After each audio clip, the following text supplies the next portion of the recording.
ከጠዋት እስከ ማታ እንደ ባሪያ ብትለፉም ይቺን አንድ ነገር ካላስተካከላችሁ ሕይወታችሁ በፍጹም ሊቀየር አይችልም። ሰላም ጤና ይስጥልን ውድ የቻናላችን ተከታታዮችና ቤተሰቦቻችን እንደምን ቆያችሁ?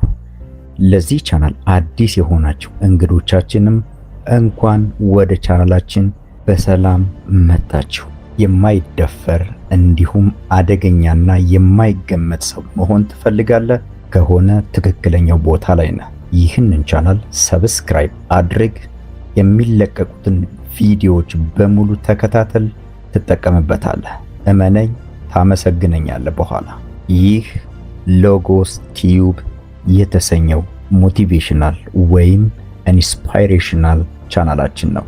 በዚህ ቻናል እናንተን ካላችሁበት እርምጃ ፈቀቅ የሚያደርጓችሁና ወደ ከፍታ ወይም ወደ ህልማችሁ የሚወስዷችሁን ጠቃሚ ቪዲዮዎችን ስለምንለቅ ለወንዱም ለሴቱም ስለሚሆን ሰብስክራይብ እያደረጋችሁ ቤተሰብ መሆን እንዳትረሱ እያልኩኝ ወደ ዛሬው ወርቃማ ቪዲዮ ወይም ወደ ወርቃማ ምክር እሸጋገራለሁ።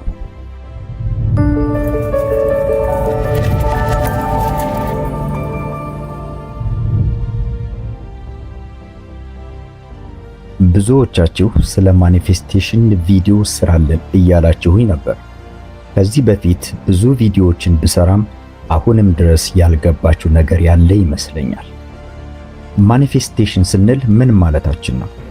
አንድ ሰው በህይወቱ ማየት የሚፈልገውን ነገር ወይም ደግሞ መኖር የሚፈልገውን ህይወት ማግኘት ሲፈልግ ይህንን ነገር ማኒፌስት ላድርግ ወይም ይህን ነገር በህይወቴ እንዲመጣ ላድርገው ብሎ ማሰብ ይጀምራል።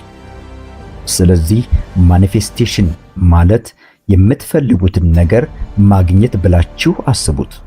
የት ነው የምናገኘው ካላችሁኝ፣ እዚሁ ባላችሁበት ፊዚካላዊ ወይም ቁሳዊ በሆነችው ዓለም ውስጥ ነው።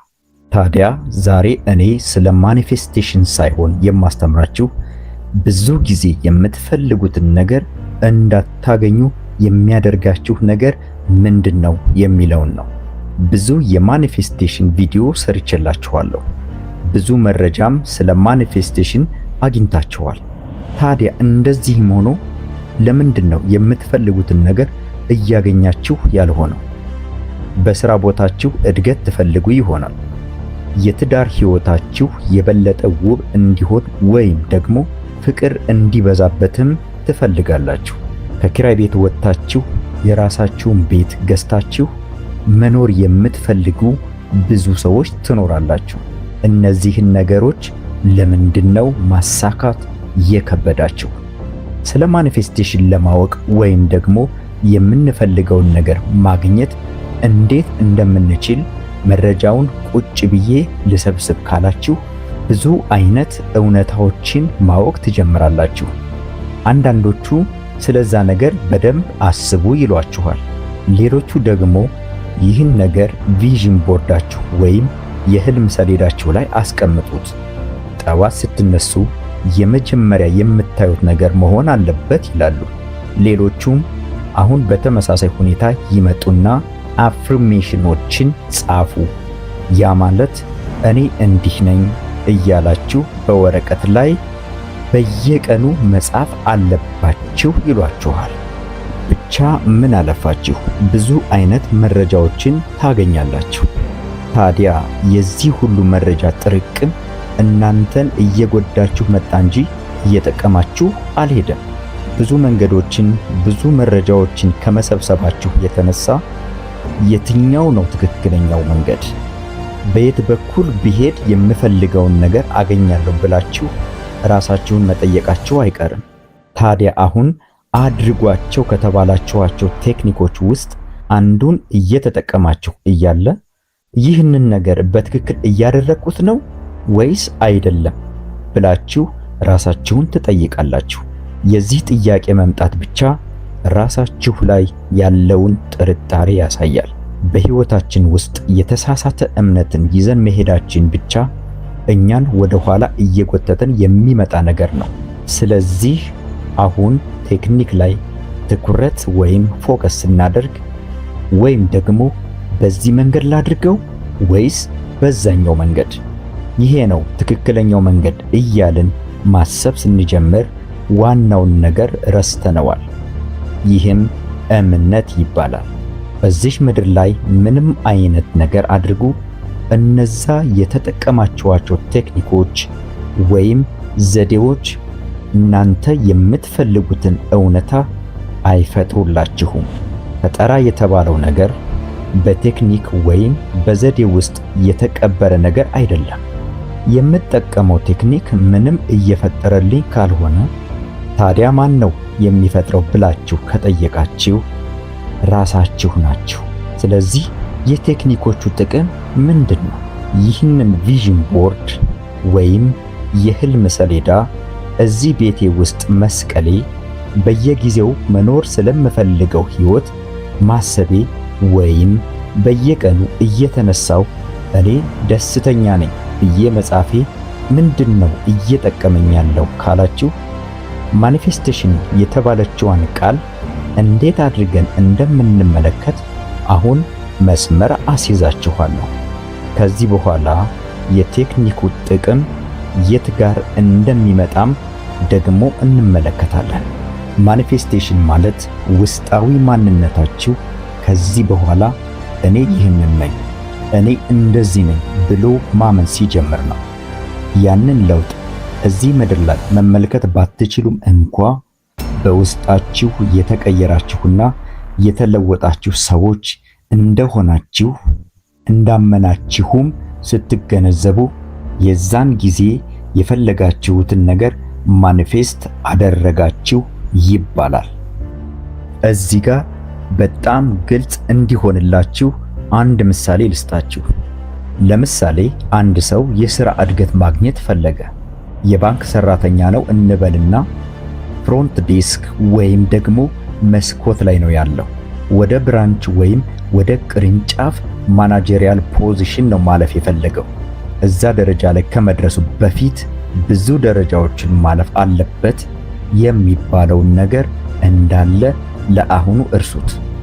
ራሽናል ማይንዳችን ወይም ደግሞ ምክንያታዊ የሆነው አእምሮአችን ነው እዛ ነገር ላይ ለምን መድረስ እንደሌለብን አሳማኝ ምክንያቶችንና አሳማኝ እውነታዎችን የሚዘረዝረው። ስለዚህ እዚህ ፍሮንት ዴስክ ወይም መስኮት ላይ የተቀመጠው የባንክ ሰራተኛ ማናጀሪያል ፖዚሽን ለመምጣት ብሎ ይህንን ፍላጎቱን ሲያውቅ ቀጥታ የውስጥ እውነታውን ወይም ውስጣዊ ዓለሙን ወደዛ ማናጀሪያል ፖዚሽን ላይ መቀየር ብቻ ነው ያለበት። ስለዚህ ምንም አይነት ወይም የፈለገውን አይነት ቴክኒክ ይጠቀም፣ ያ እምነት ብቻ በውስጡ መኖር አለበት የሚለውን ብቻ አስምሩልኝ። ከዚያች ቀን ጀምሮ ራሱን እንደ ብራንች ወይም እንደ ቅርንጫፍ ማናጀር እየተመለከተ የሚራመድ ሰው መሆን አለበት።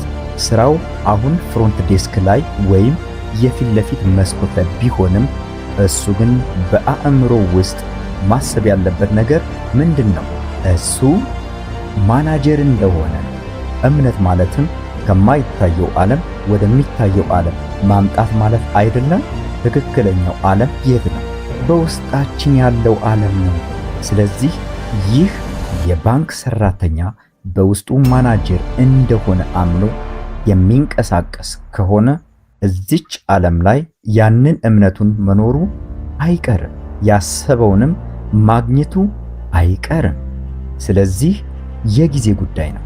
ነገር ግን ወደፊት ይህ መሆኑ አይቀርም ብሎ ሳይሆን የሚያስበው አሁን ላይ ነኝ ብሎ ነው የሚያስበው።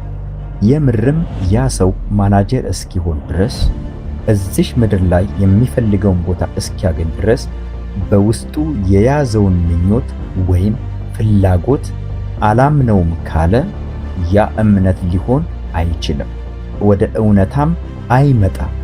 ምክንያቱም በውጤት ላይ የተመሰረተ ስለሆነ። ትክክለኛ እምነት ማለት ግን ጭፍን የሆነ እምነት ነው። ይህ ነገር በፍጹም ሊፈጠር አይችልም ብላችሁ ያሰባችሁት ነገር ተፈጥሮልኛል ብላችሁ ስታምኑ ያ ትክክለኛ እምነት ነው። ምክንያቱም ያልታየውን ነገር እንደታየ አድርጋችሁ አምናችሁታል። ስለዚህ አንድ ሰው ማኒፌስት አደረገ ሲባል የሚፈልገውን ነገር እዚሽ ምድር ላይ አገኘ ማለት ሳይሆን እዚሽ ምድር ላይ ያ ነገር ቢፈጠርለትም ባይፈጠርለትም ያንን ነገር አግኝቻለሁ ብሎ የሚንቀሳቀስና የሚኖር ሰው ነው ማለት ነው። ቴክኒኮች ደግሞ እንዴት ነው የሚረዱን? እዚህ ወደምንፈልገው ደረጃ እንድንገባ መንገድ ይሆኑናል።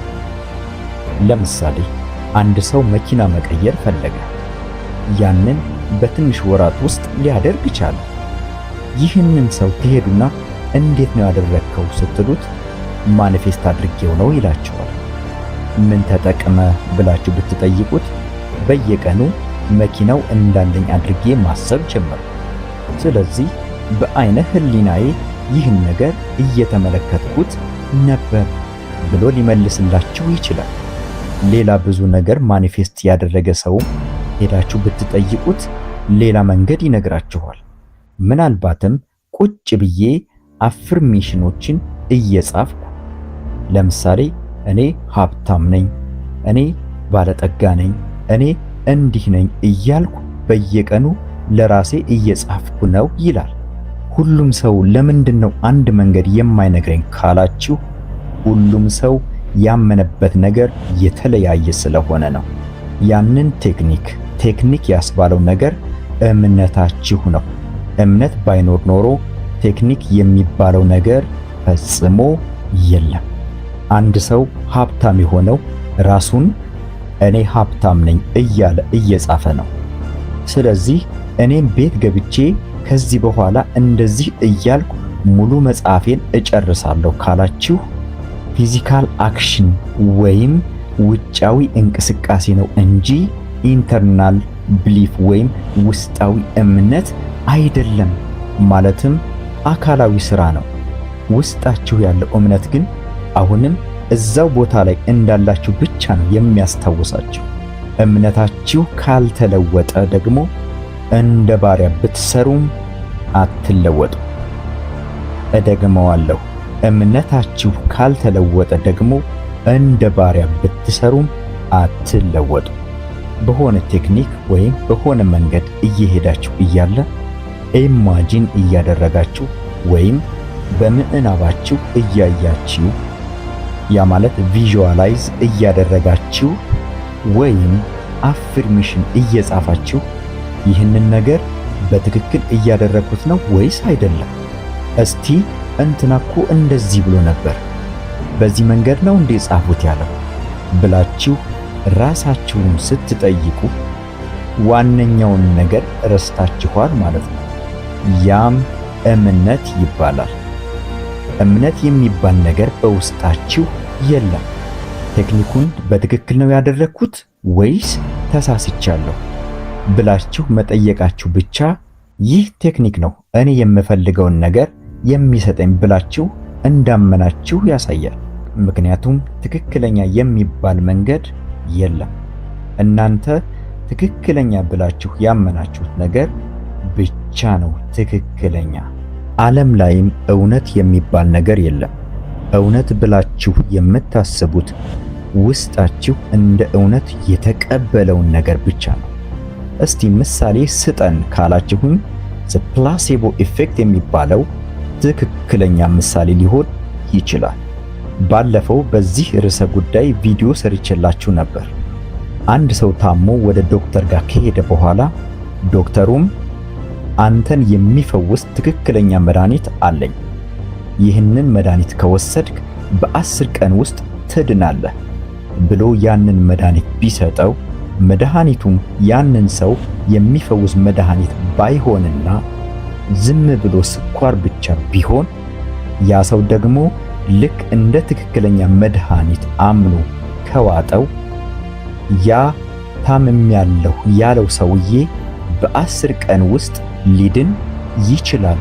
ምክንያቱም የወሰደው መድኃኒት የሚያድን መድኃኒት መስሎ ስለታየው። ዶክተሩ ግን የሰጠው የስኳር ኪኒኒ ነው። ወይም ሹገር ፒልስ ነው። ታዲያ አሁን ያንን ህመምተኛ ያዳነው ነገር ምንድን ነው? ያቺ ታብሌት ነች ወይስ የራሱ እምነት? እምነቱ ነው ያዳነው አይደል?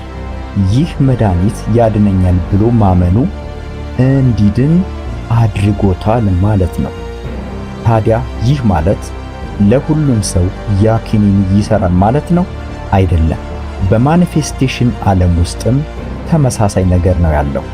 ያ መድኃኒቱ ወይም ያ የስኳር ኪኒኒ ልክ እንደ ቴክኒክ ነው። ዶክተሩ በጣም ሁሉን ነገር ያውቃል። እሱም ይህ ትክክለኛ መድኃኒት ነው ብሎ ስለሰጠኝ ይህንን እወስዳለሁ ብሎ ስላመነ ብቻ ነው የዳነው።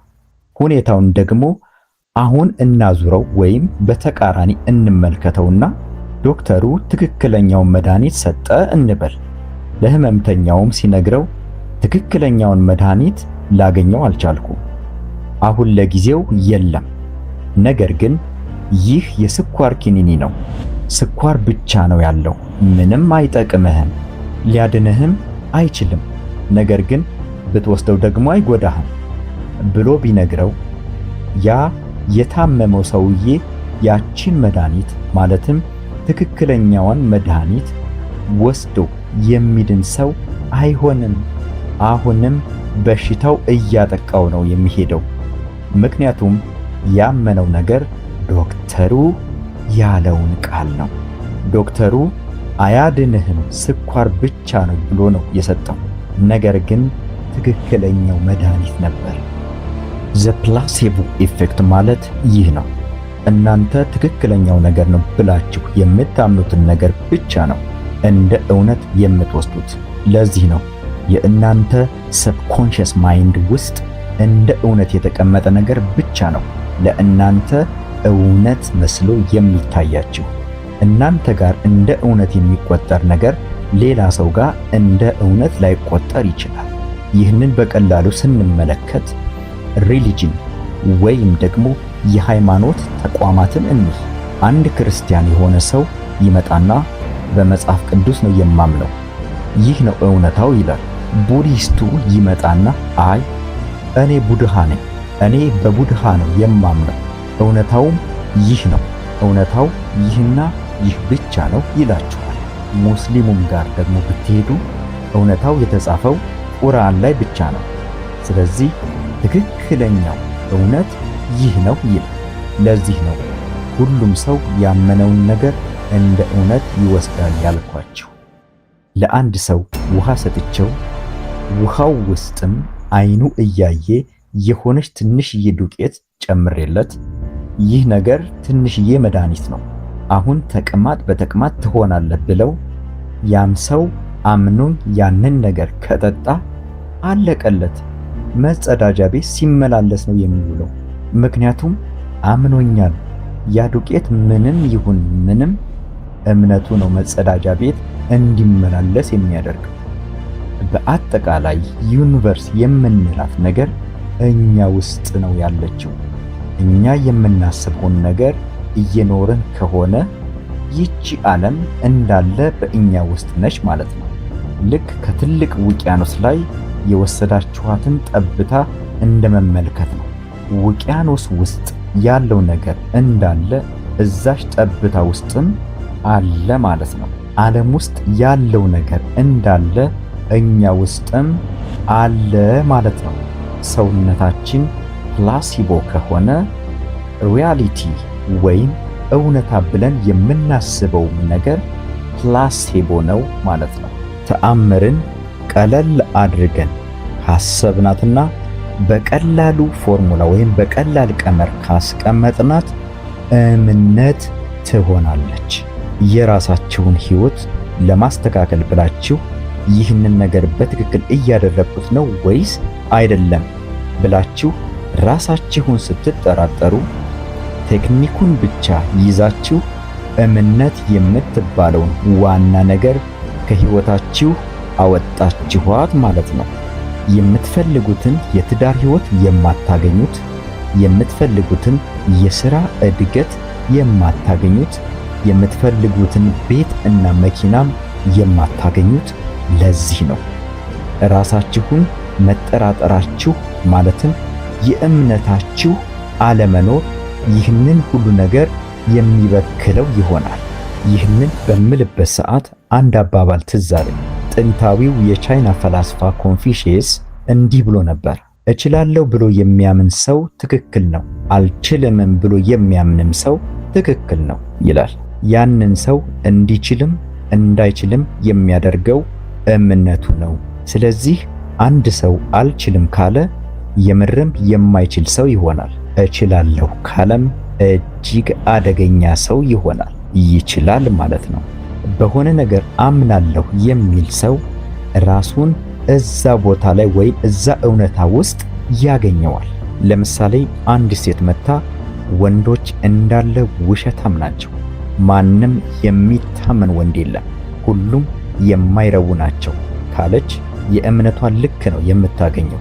የምታገኛቸው ሰዎች፣ የምታፈቅራቸው ሰዎች እንዳለ የእሷን እምነት የሚያንጸባርቁ ይሆናሉ። እሷ እንደጠበቀቻቸው የሚዋሹ፣ የሚያታልሉ፣ የማይረቡ ይሆናሉ። የዛኔ እሷ አላልኩም ብዬ ነበርኩ፣ ድሮም እኮ ተናግሬ ነበር፣ እንዲሁ ነው የደከምኩት ትላለች። ራሷ ነች ራሷ ላይ ያሟረተችው። በተመሳሳይ ሁኔታ ደግሞ ሌላ እምነት እንመልከት። ለምሳሌ ኢትዮጵያ ውስጥ ምንም ጥሩ ኑሮ የለም። ሁሉም ሰው እየተቸገረ ነው። በሰላም ወጥተን በሰላም መግባት አልቻልንም። በዚህ ሰዓት ኢትዮጵያ ውስጥ ምንም አይነት የንግድ ሥራ ብጀምር አያዋጣም፣ መንግስትም አያሰራም፣ ግብሩም እጅግ ብዙ ነው ብሎ የሚያምን ሰው ከሆነ ያ ሰውዬ ምንም አይነት ንግድ ቢጀምር ምንም የሚያልፍለት ሰው አይሆንም። ካጠገቡ ያለው ተመሳሳይ ንግድ የሚነግደው ሰው ቢያዋጣው አትራፊ ቢሆንም ይህ ሰው ግን ሁል ጊዜ እንደከሰረ ነው የሚቀጥለው። ችግሩ ከገበያው ነው እንዴ? ችግሩ ከአገሪቱ ነው? ችግሩ ከመንግስት ነው ወይስ ከሚሸጠው ነገር ነው? እነዚህ ነገሮች ሁሉ ምክንያቶች አይደሉም። ዋናው ነገር የራሱ የሰውየው እምነት ነው። እምነታችሁ ያነሳችኋል፣ እምነታችሁ ይጥላችኋል። ስለዚህ በወሬ መካከልም ይሁን ከማንም ጋር ስትነጋገሩ የምትናገሯቸውን ቃላቶች ተመልከቱ። ምን አይነት እምነት ተሸክማችሁ ነው በእነዛ ቃላቶች ውስጥ እያስተላለፋችሁ ያላችሁት? ብዙ ጊዜ ሆን ብዬ የምጠይቀው ነገር አለ። ራይድ ውስጥ ሆኜ ሲሄድ ወይም ደግሞ ምንም አይነት ስራ የሚሰራ ሰው ሳገኝ ስራ እንዴት ነው፣ ሁሉም ነገር እንዴት እየሄደልህ ነው ብዬ እጠይቃለሁ። የነዳጅ ዋጋ ጨመረ፣ የራይድ ድርጅት ምንም አይነት ገንዘብ እየጨመረ አይደለም፣ ብዙ ሰው የራይድ ትራንስፖርቴሽን እየተጠቀመ አይደለም፣ ስራ ቀዝቅዟል፣ ፀሐዩ በጣም በረታብኝ ወዘተረፈ። እንዲህ አይነት ነገሮችን ሲነግሩኝ ምን አይነት እጣ ፈንታ ከፊታቸው እንዳለ መገመት አይከብደኝም። ከዓመት በኋላ ስመለስ እዚህ ቦታ ላይ እያማረሩ እንደማገኛቸው ግልጽ ነው። ምክንያቱም የሰው ልጅ ያመነውን እንጂ ከእምነቱ በላይ ሊያገኝ አይችልም። ሁሉም ሰው የራሱ የህይወቱ እጣ ፈንታ ወሳኝ ነው። ለዚህ ነው ፈጣሪን መውቀስ ሁላ የማንችለው። ምን ብለንስ እንወቅሰዋለን? እንኩ ብሎ ሰጥቶናል። ሁሉም ነገር በእኛ የኃይል ቁጥጥር ውስጥ ሆኖ እኛ ራሳችንን እየገደልንና እያወረድን እየሄድን ነው። ታዲያ በዚህ ሰዓት እሱ ፈጽሞ ጣልቃ አይገባም። ከእኛ ውስጥ ሆኖ ሁሉንም ነገር እንደ ተመልካች ይመለከታል። ሲመለከትም ምንም ነገር አያመልጠው። ከሐሳባችሁ ጀምሮ እስከምታደርጉት ጥቃቅን ነገር ሁሉ ይመለከታል። ለዚህ ነው በጣም ክፉና መጥፎ ሰው የምትሏቸው በጣም ጥሩ ህይወት እየኖሩ ያሉት። ምክንያቱም እነሱ ሰርቀውም ቢሆን ይህ ገንዘብ የኔ ነው ብለው ያምናሉ። አሁንም የበለጠ ገንዘብ ማግኘት እንደሚችሉ የሚያምኑ ሰዎች ናቸው። እምነታቸውን በትክክለኛው መንገድ ቢጠቀሙ አሁንም ያንን ገንዘብ ማግኘታቸው አይቀርም ነበር። ነገር ግን በስርቆት ውስጥም ያንን ሐሳብ ይዘው ያንን እምነት ይዘው የሚንቀሳቀሱ ከሆነ ስኬታማ የሚሆኑ ሌቦች ናቸው። አጭበርብረውም አታለውም ሰው አግተውም ያንን ገንዘብ በእጃቸው መያዛቸው አይቀርም። ራሳቸውን ወደውና ፈቅደው ነው እዛ ደረጃ ላይ ያስቀመጡት። ነገር ግን ያ ሌብነታቸው ገንዘብን ብቻ ሳይሆን መዘዙንም ወይንም የሌብነትን ውጤት ይዞላቸው ነው የሚመጣው። ሌባ ሲሰርቅ አይጸጸትም። ጸጸቱ የሚጀምረው ልክ የተያዘ ቀን ነው። መንገድ ላይ ተይዞ ሁሉም ሰው እየመጣ እየረገጠና እየቀጠቀጠ ሲወስደው የዛኔ ምን አስቤ ነው ዛሬ ልሰርቅ የወጣሁት ይላል። ያችን ሁኔታ እንደምንም አድርጎ ይለፍ እንጂ 1 ሳምንትም ይሁን 2 ሳምንት ሰውነቱ ካገገመ በኋላ ድጋሜ ለስርቆት መውጣቱ አይቀርም። ምክንያቱም ያ ሌባ አሁንም እዛው የስርቆት ሱስ ውስጥ ነው የሚኖረው። መስረቅ ለእሱ እንደ ትክክለኛ ነገር ነው ወይም እንደ ገቢ ምንጭ ነው። ሰርቼ ልብላበት ብሎ ነው የሚያምነው። ለዚህ ነው የምታደርጓቸው ነገሮች ላይ ሳይሆን ዋናው እምነታችሁ ላይ ፎከስ ወይም ትኩረት እንድታደርጉ የምፈልገው። እምነታችሁ ነው እናንተን ሰው የሚያደርጋችሁ። ከሰውም በታች እንድትሆኑ የሚያደርጋችሁ ያው እምነታችሁ ነው። እውነታውን ከተመለከትንና ከተረዳን ከሰው በታች መሆን አንችልም። ነገር ግን ዓለም ባስቀመጠቻቸው ደረጃዎች መሰረት ከሰው በታች የሚያደርጓቸው ብዙ ነገሮች አሉ። ትክክለኛው ዓለም ወይም ደግሞ በውስጣችሁ ውስጥ ያለችው ዓለም ሁሉም ነገር ያለባት ዓለም ነች። የምትፈልጉት ነገር እንዳለ በውስጣችሁ አለ። አንድ የተፈጥሯል። ከዚህ በኋላ የሚፈጠር ነገር አይደለም። ፍጥረት የሚባል ነገር በአጠቃላይ ተጠናቋል። ታዲያ እምነታችሁ እዚህ ጋር ምንድነው የሚያደርግላችሁ? እናንተ ያንን ነገር ስታምኑ ያመናችሁትን ነገር እንድታዩ ትሆናላችሁ። እናንተ ያንን ነገር ስታምኑ ያመናችሁትን ነገር እንድታዩ ወይም እንድትጨብጡ ትሆናላችሁ። ስለዚህ እምነታችሁ እዚህ ደረጃ ላይ ያደርሳችኋል። ያንን ነገር በምታዩበት አቅም ስትቀመጡ ያን የፈለጋችሁትን ነገር እያጨዳችሁ ወይም እያገኛችሁ ትመጣላችሁ። ዘር መዝራት ማለት ምን ማለት ነው? ማመን ማለት እኮ ነው። በጊዜ ብትረዱት ራሳችሁን ከዚህ እስር ቤት ውስጥ ማውጣት ትችላላችሁ። ነፃ የምትሆኑበትን መንገድ ነው ያሳየኋችሁ። እስከ መጨረሻው ስለተከታተላችሁን አመሰግናለሁ። ቸር ሰንብት። ሰብስክራይብ እያደረጋችሁ ቤተሰብ ሁኑ።